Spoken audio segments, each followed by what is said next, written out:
Hi guys, welcome back to my channel. Today I'm going to show you how you can always show bookmarks bar on Chrome.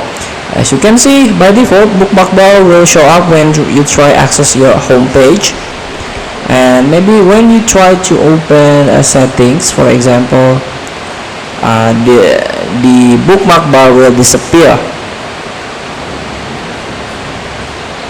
And also when you open some sites, your bookmark bar also disappear. For example, let's try open a speed test, and bookmark box disappear.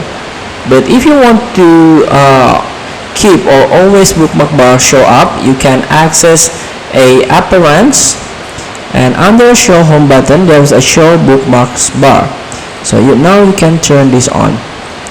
By turning this on, bookmark bars always show up.